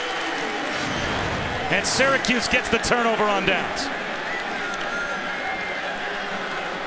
Yeah, that's on the ground. And I will tell you, first of all, Badgley's perfect, but they made a decision, maybe because of the field conditions, they're not going to push it to above 45 yards on a field goal. Okay? Then I've got to get to a run pass option. I've got to do something, and I'm not going to keep Rozier just in the pocket right there and try to be perfect in the pocket. I want to allow him to move and utilize his legs a little bit. No Richards puts the hero of the last 2 weeks on the field, but the low throw, the incompletion, now gives Syracuse the ball, an opportunity to drive down and take the lead. Both teams have used a timeout already in the 4th quarter. We'll see how that comes into play. Low snap for Dungy. And diving forward, maybe losing his footing, unable to get started, was Mo Neal. He lost a yard. See those plays now, 98-99 the last couple weeks, and the big upset over Clemson a week ago. This is the territory. This is where Dino Babers, this is why they do everything within their program to be a volume up-tempo system. Dungy wanted to take a shot downfield. It wasn't there, and now he'll run. He'll break a tackle. He gets a block. Dungy in the open field. Leaps over another defender and gets knocked out of bounds. Typically you do that when you're reacting to a low tackle and anticipating that. But how about the enormous play for Dungy? He's not doing with his arms this afternoon, it's his legs. A pass. At least that seemed to be where Butler wanted to go, and now he's breaking tackles. To the 30-yard line. It was another trick play dialed up, or seemingly so, by Dino Babers, and it picks up 7 on first down. Look at the hands on the hips of those defensive linemen for Miami. Up tempo. Met in the backfield is Mo Neal. Nowhere to go. Michael Pinckney untouched. Yeah, but Jamar McGloster, you've got to block him. That is an inside pressure there from Pinckney. You have got to come down in your gap there, right tackle. Those big D linemen may be a little tired, but the linebackers aren't. 3rd down and 8. 4 down territory here for Syracuse? Yes, as long as this one moves forward, Bob.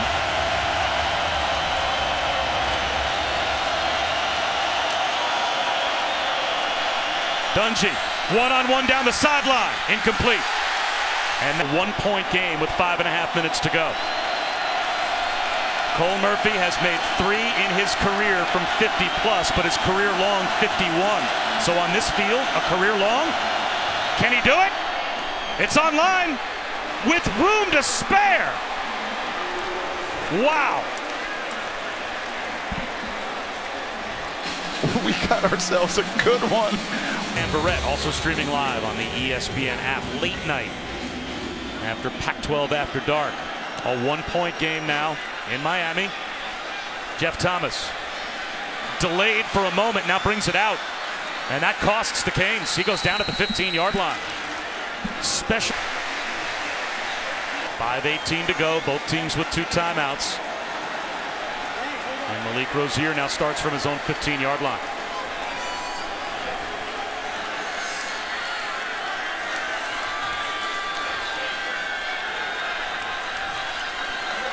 Rozier to the sideline, incomplete, over the head of Deontay.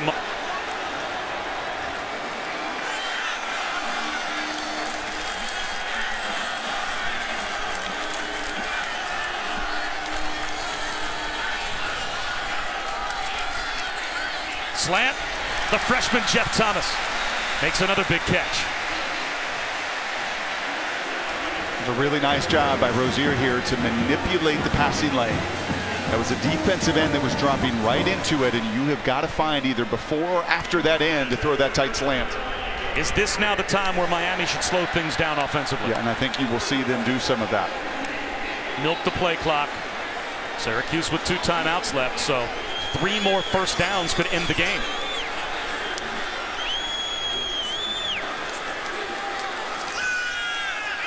Rozier, incomplete, looking for Thomas. You left 11 seconds on that last snap. Only his 10th catch this season, but it seems like all of his catches come in the most critical moments. They should probably just keep him in the locker room for the first 3 quarters. The air conditioning, come on out.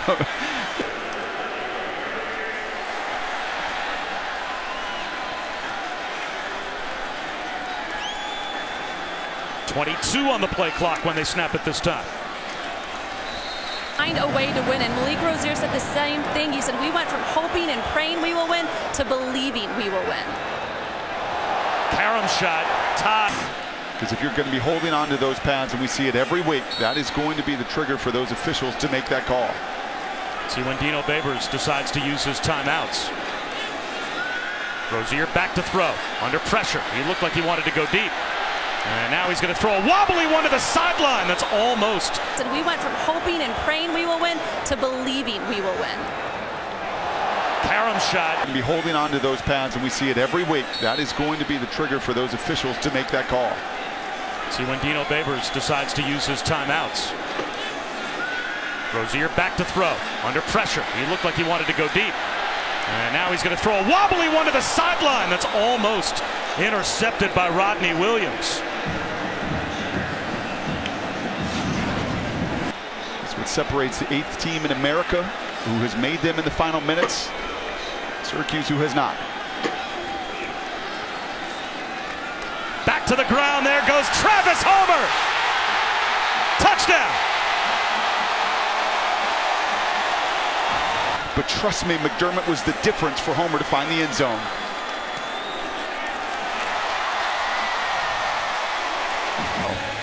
And that was an enormous win for the program and for him and for recruiting and to build the foundation. And Dungy, this is a 1-score game. And I know what he's thinking in his mind. I got a couple timeouts. I got an eternity with 2:48 on the clock. Score 2-point conversion. We take this thing to overtime. But those teams that start to build that belief. Allison's report from Barrios is right. When the moments get big, do I really believe or do I hope that we can get it done? Enormous difference. Short kick. Badgley slipped on the kickoff. So returnable for Riley. Great coverage though. Brought down at the 21-yard line. Boy, a bad field continues at times to get the kickers, and Badgley slipped on this kickoff. Yeah, you can slow yourself down on a field goal, and we have seen that on the other side. Hard to do that on a kickoff and still generate the force you need.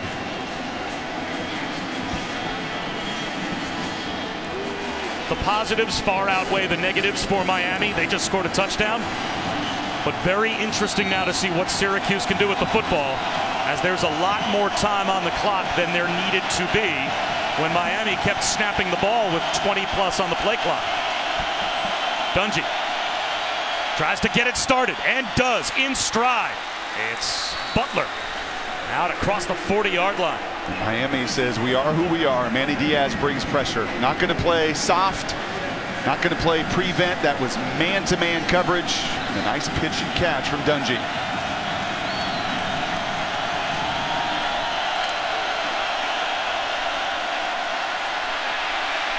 Dungy out of the pocket, has to throw it away. Zach McLeod. Quarterback draw. Dungy breaks a tackle, reverses field, gets a block. Wow, that's a long run to pick up 4 yards. He's gassed. So 3rd down. But the teams that are left standing in the position they want to be at the end of the year are typically those that exude it in these moments. Dungy Lost his footing. Somehow maintains his balance. And it'll be 4th down. Shaq, where are you looking on 4th and 7? I've got to end, I've got to get to my best guys. Right there, Ishmael, Phillips. I've got to go down swinging with my best pitch. Dungy spins backwards, looking downfield to the sideline. Is it brought in by Phillips? Incomplete. Miami's going to win it. It's irrelevant because he's short of the first down line to gain. So either way, it was going to be Syracuse turning the ball over on downs, and a knee taken to start the clock for Miami towards their 11th consecutive win as we go back to Adnan.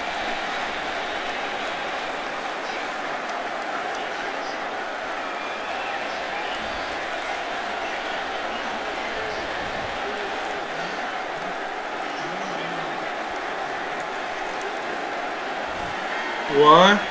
All right, Adnan, thanks very much. Victory formation for the Canes as they will stay undefeated to start off the season. They sure will, and part of the reason is look at the anticipation or the lack thereof. This is going to be an out route, and you're going to see Dungy come out. He has the opportunity to throw it, and if he throws it right now, throw it now, you've got a shot. You run out of real estate, and you run out of time. Originally, that route obviously designed to get past the line to gain. Yep. But Phillips had to come back to help the quarterback. I'll tell you what, Dungy's going to be fun to watch the rest of this year and into next year. He has got guts galore, and I'll tell you who matches it is Rozier on the other side. This Miami team that does not flinch, man. They have come so far with Mark Richt in 2 years, 15-4, 11 in a row. The power to believe, but even beyond that, talent in the right spots. They are going to be a tough out. You can feel it, though, in South Florida. There is a pulse in this city when the Canes are relevant again, and Miami is very relevant again. And how about Manny Diaz?